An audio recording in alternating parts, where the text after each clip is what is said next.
Many years ago, in the small, lively village of Nkara, there lived a young man named Lemasi.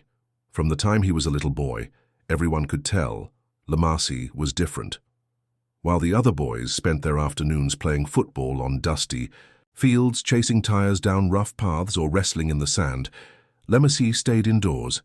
He would be folding his clothes neatly, arranging his books carefully, or wiping down his small wooden table with a worn-out rag. His friends would call out to him, laughing, "Lemasi, fine boy, come and play ball with us." But Lemasi would just shake his head and reply, "Please leave me alone, I have better things to do." His mother would often laugh and shake her head. "This boy, you will make a fine husband one day. Women love a man who keeps things neat," and she wasn't wrong. As Lemasi grew older, his love for cleanliness grew stronger. His shirts were always crisply ironed with sharp lines. His shoes shone like polished mirrors.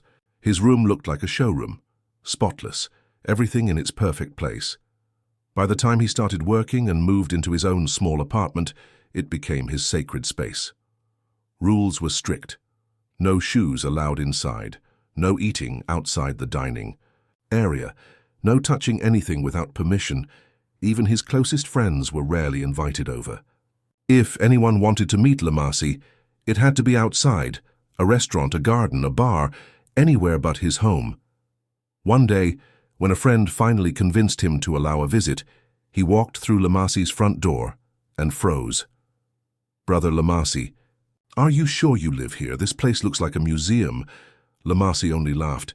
He didn't care about their jokes. He loved his life, clean, peaceful, perfect, and he prayed it would stay that way forever. But then he met Naya. Naya was the kind of woman people noticed from across a crowded street, not just because she was beautiful, but because she carried herself like a queen, elegant, confident, graceful. The first time Lemasi saw her was at a wedding in the village square. She wore a simple, classy blue gown. Her hair was tied neatly into a bun. Her movements were calm and deliberate, but what caught Lemasi's heart was when he saw her carefully wipe her seat with a handkerchief before sitting down. He was instantly impressed. Later that day, when they finally spoke, he asked her, "You like things neat too?" Naya smiled, her eyes sparkling. "Of course, I can't stand a messy place. My home is always in order." That was all Lemasi needed to hear. Their friendship blossomed quickly. They shared the same love for cleanliness, the same respect for order, and the same delight in simple, quiet things. When Naya visited Lemasi's home for the first time, she was stunned. "This place, it's like a five-star hotel," she gasped, looking around in awe. Lemasi smiled proudly. "Thank you. Make yourself comfortable." He treated her like a royal guest, serving her food on shining plates, offering her water in a sparkling glass, and refusing to let her lift a finger. Even when Naya offered to help in the kitchen, Lemasi shook his head firmly. "No, just relax. Let me take care of you. You are my special guest." Naya was blown away. She had never met a man so neat, so thoughtful, so perfect. On her way home that evening, Naya couldn't hold her excitement. She rushed to her best friend's house, bursting through the door. "Tari, Tari!" she called out happily. Tari, sitting lazily on the floor eating roasted groundnuts, looked up. "What is it, Naya? Why are you shining teeth like someone who just won a visa to America?" Naya clapped her hands gleefully and sat down beside her. "Tari, I have met a man, and not just any man. This one is special." Tari rolled her eyes. "I hope he's not like the last special one who ended up borrowing money from you." Naya shook her head quickly. "No, this one is different. Remember the man I told you I saw at the wedding? His name is Lemasi. I visited his house today." She leaned forward, her voice dropping to a secretive whisper. "Tari, his house is like a hotel. The floors are so clean, you could see your reflection. His plates shine like stars. Even the air smells like fresh flowers." Tari blinked. "Are you sure he's not a spirit?" Naya burst into laughter. "He's not a spirit, Tari. He's a man who knows how to live right." And with that, Naya began to dream of a life, with a man who understood her heart better than anyone else ever had. Naya sat in her best friend Tari's living room, still glowing with excitement. She leaned forward eagerly and said, He served me food in plates that looked brand new, Tari. And guess what? He didn't even let me lift a finger in the kitchen. Tari sat up straight, blinking in disbelief. Wait, what? Naya grinned proudly. He told me, Naya, you are my special guest. Just relax. Tari gave her a long, suspicious look. That sounds nice and sweet, but Naya, you need to be careful. A man that neat, that particular. Are you sure he's not one of those people with serious OCD? Naya waved her hand dismissively. Please, it's not that deep. What's wrong with a man who loves cleanliness? Tari shook her head slowly. I don't know, but remember, you'll have to adjust to his world of strict orderliness. Are you ready for that? Naya burst into laughter. Nothing there, Tari. In fact, I love it. I'm more than ready to learn a few things from him. Tari sighed and shrugged. Okay, if you say so. A few weeks later, Naya found herself at Lemasi's house again. She had just finished drinking a full bottle of Fanta when she suddenly felt the urgent need to use the restroom. Excuse me, I need to ease myself, she said politely. Lemasi looked up from his magazine and smiled. Sure, first door on your right. Naya went in, did her business, flushed the toilet, washed her hands, and came out smiling, feeling very proper and ladylike. But 2 minutes later, she saw Lemasi enter the bathroom. There was a short silence. Then she heard footsteps returning, and Lemasi's sharp voice calling, Naya? She turned around quickly. Yes? Lemasi walked toward her, his face serious. Did you flush the toilet? He asked. Naya frowned. Of course I did. Lemasi folded his arms across his chest. Are you sure? Yes, now. Why are you asking me that? She said, confused. He sighed heavily. Come, let me show you something. Still confused, Naya followed him back to the bathroom. Lemasi pointed dramatically at the toilet bowl. Look. Naya leaned in, squinting. Look at what? He sighed again, as if he was about to explain rocket science to a stubborn child. When you flushed, did you check to see if everything went down properly? Naya blinked. I guess. Lemasi clutched his head dramatically. Naya, that tiny stain at the back of the bowl, can't you see it? She leaned closer. There it was, a tiny, almost invisible mark. Naya burst into laughter. That small thing. But Lemasi did not laugh. He crossed his arms and said sternly, That small thing is the beginning of disaster. Imagine if everyone flushes carelessly. The whole toilet will turn into a disaster zone. Naya bit her lip to stop laughing. Okay, I'm sorry, she said, still chuckling, but that was only the beginning. From that day, Naya began noticing just how deeply particular Lemasi was about the tiniest things. One day she was eating biscuits while watching TV. She finished, and lazily placed the biscuit wrapper on the table, planning to throw it away later. Lemasi, who had just stepped into the living room, spotted it immediately. He stopped dead in his tracks. Naya. His voice was calm but firm. Yes, she said. Turning around, he pointed dramatically. What is this? Naya blinked. What? She followed his finger to the tiny wrapper. That? It's just my biscuit wrapper, she laughed, but Lemasi didn't smile. And why is it sitting on the table? I was going to throw it away later now. He inhaled deeply, almost painfully. Later?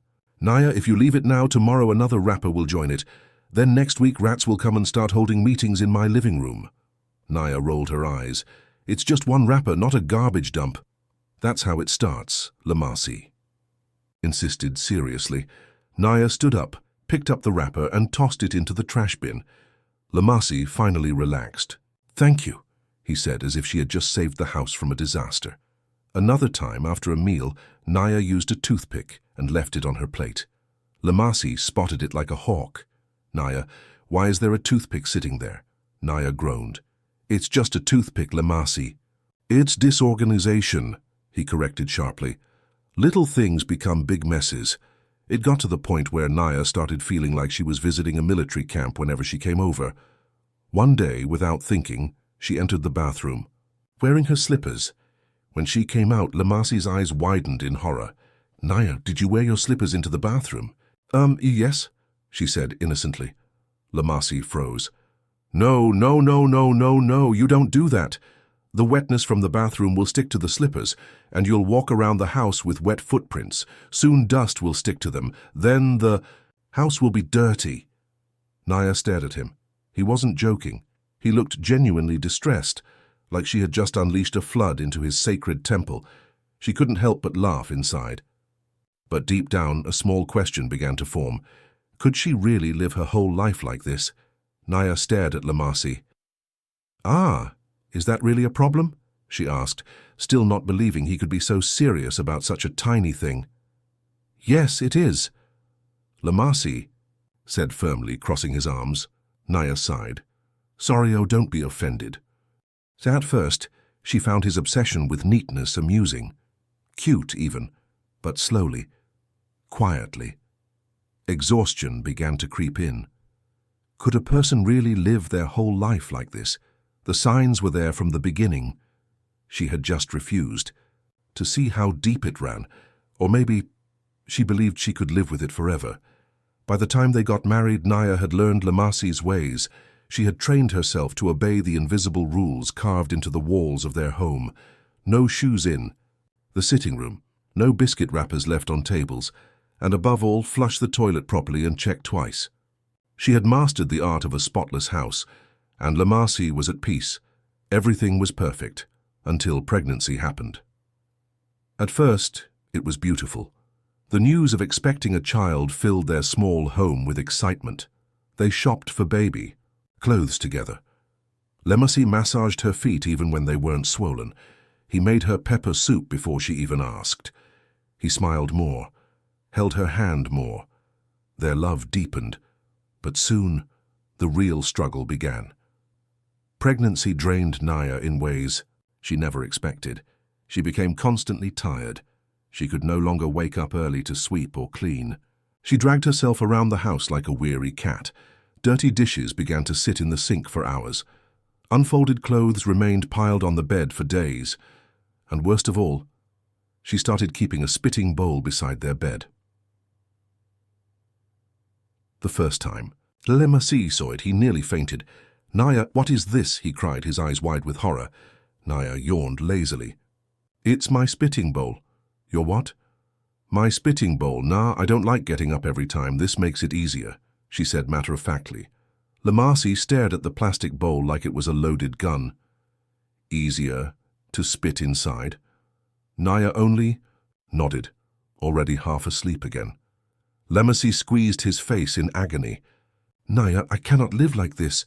But she just muttered, "Well, you have no choice," and rolled over. Lemasi wanted to argue. He wanted to shout, but when he looked at her exhausted face, he sighed and walked away. "It's only for a while," he told himself. "She'll return to normal soon." Unfortunately, months passed, and nothing improved. In fact, it got worse. Naya barely had the energy to pick up after herself. She would eat on the sofa and leave the plates there.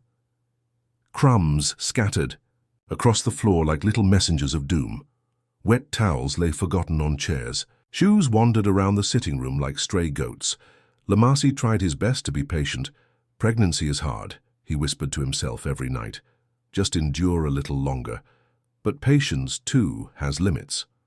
One fateful afternoon, Naya called. Out from the couch, "Lemasi, I'm craving beans and fried plantain." "Okay," he called back, "and extra boiled eggs," she added. Lemasi hesitated. "Extra? You know beans and eggs together are—" "Please," Naya cut in, her voice pleading. He sighed and nodded. Like the loving husband he was, he went into the kitchen, prepared the meal neatly, and served it on the table. Clean, fresh, beautiful. For a moment all was well.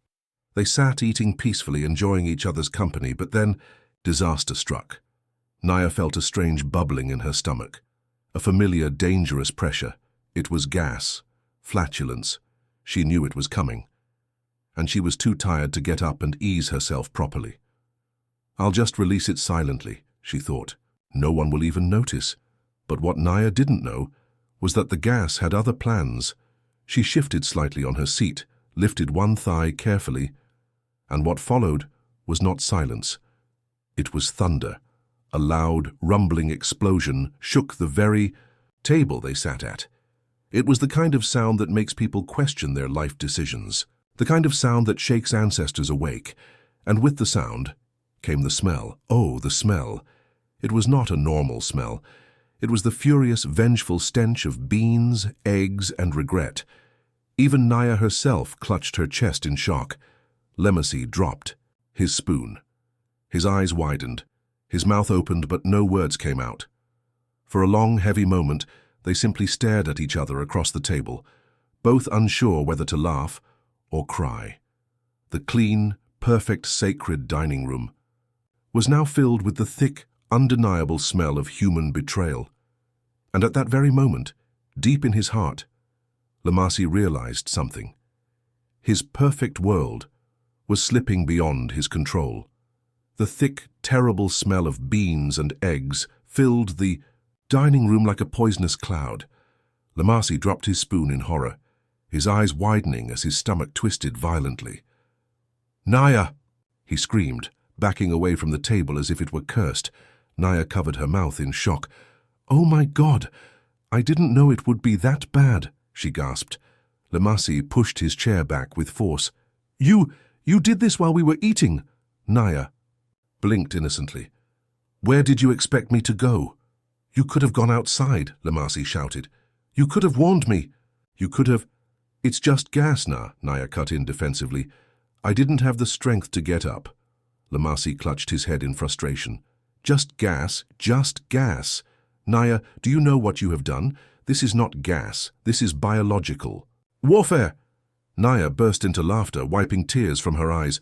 "You are overreacting. It's normal. Even kings and queens mess. I'm sorry." But Lemasi was not amused. "Kings and queens don't mess at the dining table," he barked. "Not while their subjects are watching." Naya waved her hand dismissively. "Relax, Lemasi, it's not that serious." Those words, "relax, it's not that serious," were the final straw. Before Naya could react, Lemasi's face darkened. He stood up, grabbed the plate of beans, and with a wild look in his eyes scooped a handful with his bare hand. "Since you don't respect me anymore, you will finish it," he declared. "Lemasi, are you crazy?" Naya screamed. Before she could dodge, he shoved the beans straight into her mouth. Naya choked and spat it out in shock. "What is wrong with you?" she screamed, wiping beans from her face. But Lemasi was not done. In a flash, he lifted the entire plate and smashed the rest of the food on her head. Beans dripped down her hair and face. Naya was enraged. "You must be mad, Lemasi," she roared, standing up. "You are a wicked man. A very wicked man." "Wicked me?" Lemasi shouted back. "You are the one with no manners." Naya wiped her face furiously. "Hayus, a grown man be stuffing food into your wife's mouth like an animal. Are you even okay? You don't respect me anymore. You just fart anyhow like you're alone." "I'm pregnant, you idiot," Naya screamed at the top of her lungs. For a moment, there was heavy silence. Then suddenly, slap! The sound echoed through the entire house. Lemasi had raised his hand and left a burning red mark across Naya's cheek. Naya froze. Her hand slowly touched her face, her eyes wide in disbelief. "You slapped me," she whispered. Reality crashed over Lemasi. He dropped his hand and stammered, "Naya, I didn't mean—" But she was already grabbing her phone with trembling fingers. She dialed a number quickly. The phone rang once, and a deep, cold voice answered. "Hello?" Through tears, Naya cried, "Brother, come and carry me now. Lemasi just hit me." There was a long pause on the other side. Then came a response that made Lemasi's heart slam against his ribs. "I'm on my way." Naya dropped the phone slowly and looked Lemasi dead in the eye. "Get ready to dance to the music, Lemasi." Lemasi started to shake like a leaf. How had he forgotten? Naya's elder brother was a police officer, and now he was coming.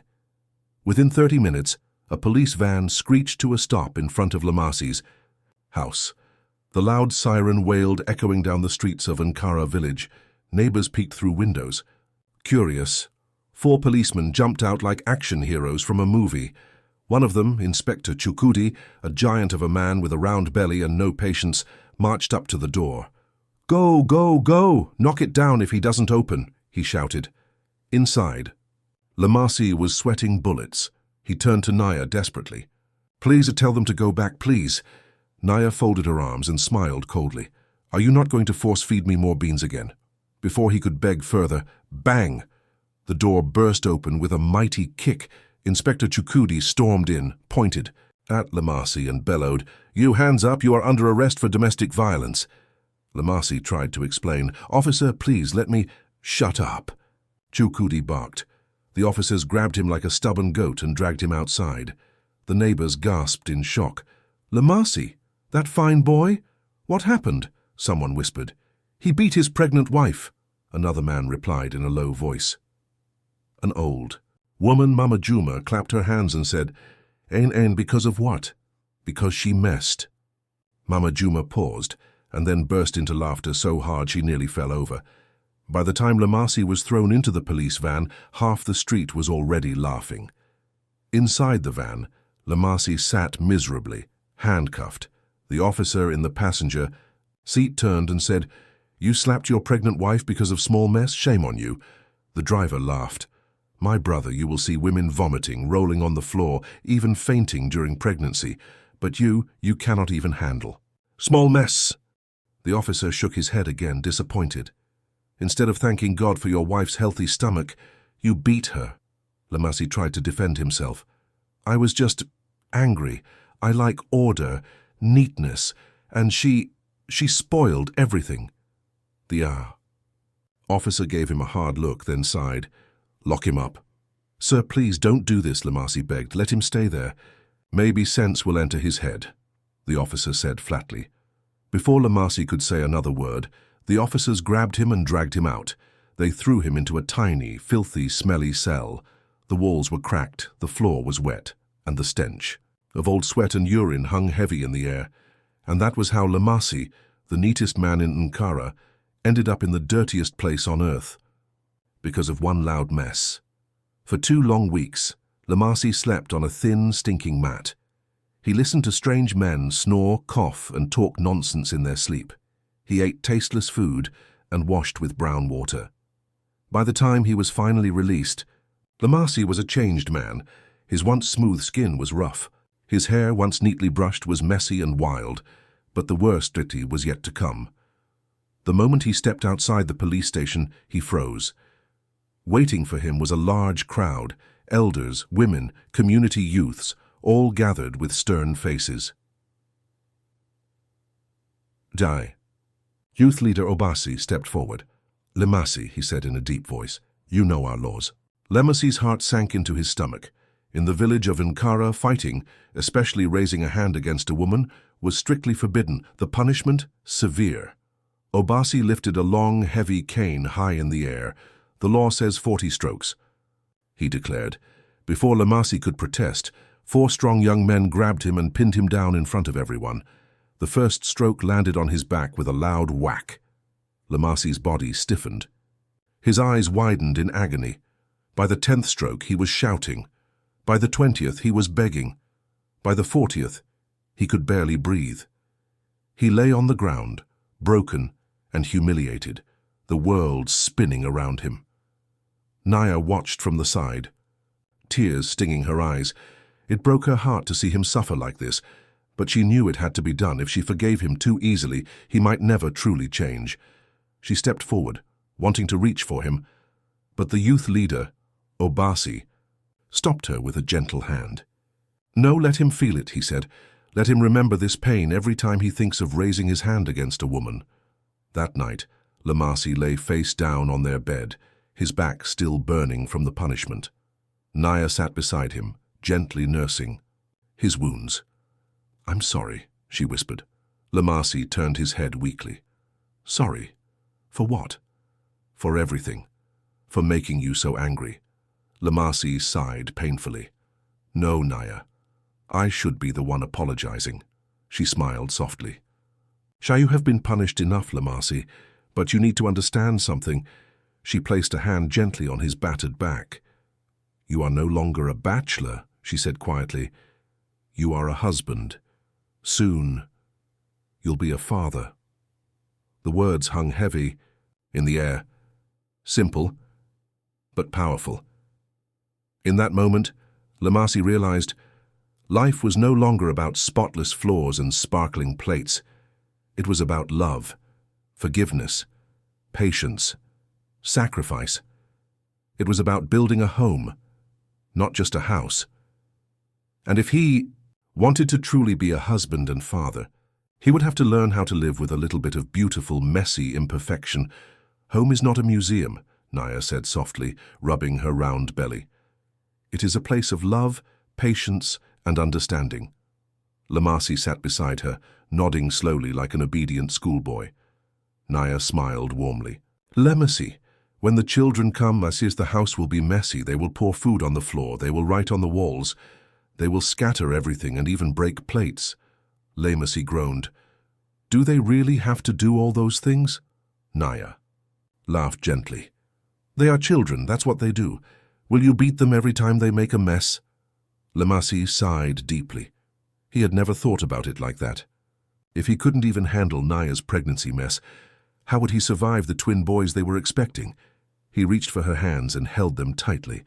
I will change, he whispered. I will try. Naya beamed with pride. That's all I needed to hear. 2 months later, the day finally came. Naya gave birth to twin boys, tiny wriggling bundles of chaos and life. The first time Lemasi held them in his arms, his heart skipped a beat. Everyone had warned him. Twin boys are walking disasters. And oh, they were right. The first real test came when the twins turned 1. Lemasi had just finished arranging the living room. The throw pillows perfectly placed, the books neatly stacked, the rug brushed spotless. It was a masterpiece. 5. Minutes after the twins woke up, the house looked like a battlefield. Throw pillows scattered across the floor. Toy cars shoved into the fridge. Cereal splashed all over the rug. Lemasi stood there, stunned, his hands on his head. Naya, he screamed, come and see what your sons have done. Naya walked in, took one look, and burst into laughter. They are just playing, Lemasi, she said, wiping tears from her eyes. Playing? This is destruction, Lemasi cried. On another day, Lemasi found them drawing with crayons all over the white walls. Naya, come and do something, he shouted. Naya only smiled calmly. They are expressing their creativity, she said. We will teach them to draw on paper instead. Lemasi wanted to collapse. The worst came when they tore a page from his favorite book. He sat on the bed, clutching the torn book, and wept like a broken man. Why, God? Why? He wailed. Naya only laughed and said, They are your children, Lemasi. They are a reflection of you, stubborn and full of energy. One day, Lemasi walked into the sitting room and caught them pouring baby powder all over the floor, clapping their hands with pure joy. He dropped to his knees. Oh, Lord, what did I do to deserve this? He cried. Naya walked in and laughed until she had tears in her eyes. You are too dramatic. Lemasi, they are just playing. We will correct them slowly. And slowly, Lemasi learned. When they spilled water, he cleaned it up, without shouting. When they scattered his books, he picked them up, without cursing. His heart began to understand. That love was bigger than control. Family was bigger than spotless floors. But the final test came one evening at dinner. One of the twins looked at him mischievously and said, Daddy, close your eyes. Why? Lemasi frowned. Just close them, the boy insisted. Lemasi sighed and obeyed. Seconds. Later, fart. A loud, deadly blast filled the room. The stench followed immediately, thick, heavy, and undeniable. Lemasi opened his eyes sharply. The twins burst into loud, uncontrollable laughter. The old Lemasi would have exploded in anger. But now, he closed his eyes, took a deep breath, and smiled. He opened his eyes and said calmly, What you just did is not respectful, especially when people are eating. Next time, if it happens by mistake, you should excuse yourself or apologize immediately. The twins nodded seriously, their small faces full of guilt. They chorused, Sorry, Daddy. Naya clapped her hands in joy. Uh-huh. Look at my Lemasi. You have changed, oh, she teased. Even though Lemasi would never be a messy man, he had learned a bigger truth. Love was more important than a perfect house. He still liked things clean, but he no longer let tiny things steal his peace. His home was no longer a museum. It was a home filled with laughter, noise, scribbles on the wall, and unconditional love. And in that noisy, messy, wonderful home, Lemasi finally found true happiness.